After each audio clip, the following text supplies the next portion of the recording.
Take out a pen and paper right now and write this stuff down if you're not taking notes right now. I like to have 20 to 25% equity, but really 20% is like my minimum that I like to have in a real estate deal. Now, there are 3, maybe 4, I'll call it 3.5 ways to get that equity in a property. And again, equity is the difference between what a property is worth and what you owe on it. So if it's worth $100,000, you owe $80,000 on it. That means you have basically 20% equity.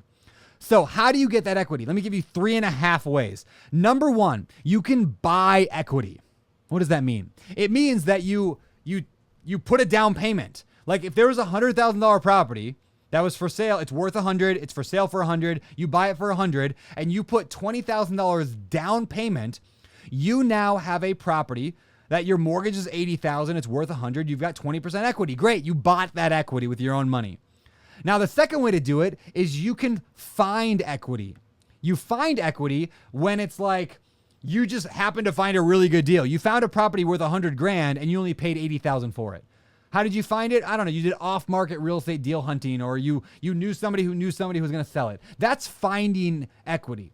That's really hard in today's market. It's very hard. What's more easy to do in today's market, not always easy, but it's easier than finding it, I feel like, is the third option, you can make equity. How do you make equity? Well, imagine you found that same property. It's worth $100,000 if it was really nice, but you found it for $50,000. But you had to put a lot of work into it. So you had to put $30,000 of work into the property just to make it worth $100,000. So let's do that math real quick again.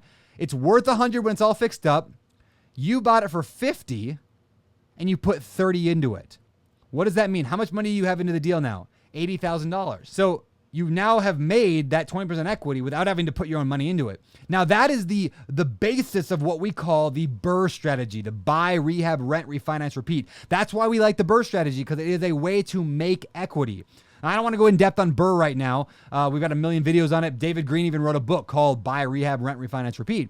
But that's the idea there, right? Is that you are taking a property and you're making equity. Now what's the halfway, the fourth way to get equity?